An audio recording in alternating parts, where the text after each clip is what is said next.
السلام علیکم پیارے بچوں، کیسے ہیں آپ سب؟ امید کرتی ہوں کہ آپ سب بہت اچھے ہوں گے اور اچھے کام کر رہے ہوں گے۔ تو چلتے ہیں ہم اپنے آج کے سبق کی طرف۔ آج ہم پڑھیں گے جیم۔ میں آج آپ کو بتاؤں گی جیم کا مخرج کیا ہے، جیم کو ادا کیسے کرتے ہیں، جیم کے اوپر جب کوئی حرکت آ جائے تب اس کو کیسے پڑھا جاتا ہے، اور جیم کون سے حروف میں سے ہے۔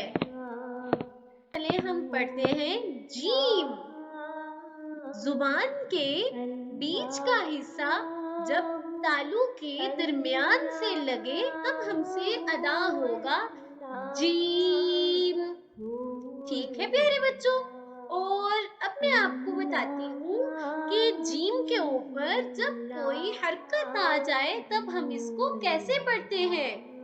تب ہم اس کو پڑھیں گے جیم زبر جا، جیم زیر جی، جیم پیش جو، جا جی جو۔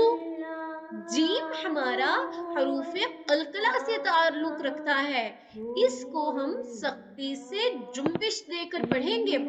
اگر جیم وقفن ہو، مطلب وقف کی صورت میں، ہم اس کو ایسے پڑھیں گے حمزہ جیم زبر اج، حمزہ جیم زیر اج، حمزہ جیم پیش اج، اج اج اج۔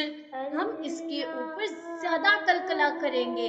ٹھیک ہے پیارے بچوں، جیم کو دونوں جبڑے بیچ کر زبان کا بالکل جو درمیان ہے اس کو تالو کے ساتھ لگا کر ادا کرنا ہے جیم۔ اگر اس کے بعد حروف مدہ میں سے الف مدہ آ جائے تو ہم اس کو ایسے پڑھیں گے جیم الف زبر جا۔ ٹھیک ہے، تو پیارے بچوں مجھے دے اجازت اور اپنا بہت خیال رکھیے گا۔ اللہ حافظ۔